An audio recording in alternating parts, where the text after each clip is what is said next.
This is the Yanmar 281 with the Rotary distributor, which is situated underneath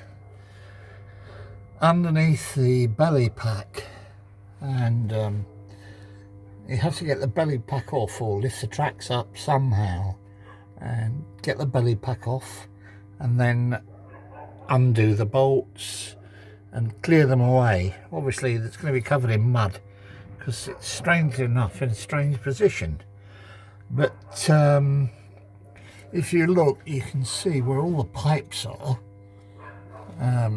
They're really close together, quite a difficult job to do, but I'll take some more pictures in a moment so you can see where we're going to go. Okay.